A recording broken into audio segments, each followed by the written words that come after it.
we all know what's going on here. And I don't want to upset anyone who holds it dear to their heart that college football is pure, but it's not. This is about money, which is fine. We're all in business together. We're all trying to make ends meet. But there was an article the other day, guys, in the Washington Post it was a player that taped a conversation in the SEC with all the various people that were involved, including the commissioner and medical personnel. And someone on the call, it was an administrator, told the group, the main reason we're bringing students back is to have college football. So figure it out for yourself. Students are being brought back to campus so they can get the tuition, so they can have college football, because it's very difficult not to have a single student on campus and say we're going to have a season. This is a billion-dollar industry. Yeah. We all profit from it, including myself. I don't want to act naive here, but are these players being taken care of? No, they're not. They are, as many have said, they're lab rats, and they're being exposed to who knows what. And the other argument, Molly, can be, well, they're young people, they're not going to get sick. How do we know that? Nobody knows that. Nobody knows anything about this virus, and we're 5 months into it.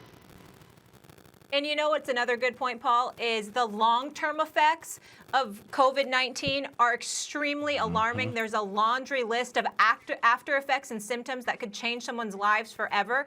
But Paul, while we have you, I want to get your thoughts on something else here. Let me just read this to you. So Washington State coach Nick Rolovich told receiver Cassidy Woods, aligning with the Pac-12 player unity group would create, quote, an issue with the program. And that was according to the recording of a phone call. How's the NCAA going to react to that? Well, I mean, this is the real problem, and Jay Will alluded to it even when he played. It's the same. You're not getting any help after all of this. We are 2 months into this conversation nationally after George Floyd, and you're still getting tone-deaf coaches saying typical college football coaching rhetoric, and that's the problem. A lot of players do not want to stand up. So I think what happened yesterday is dangerous, and it puts every coach with a bullseye on his back, and you hear that type of comment, and you wonder why we're at this place. I mean, that's reprehensible. I mean, I won't waste too many more adjectives, Molly, but therein lies the problem. Paul, can I jump real quick? I'll say, you don't think Justin Fields is listening to this? You don't think Trevor Lawrence is listening to this? And as all these players are acquiring all this data and they're seeing these coaches make these comments, Paul, you and I have had so many conversations about this.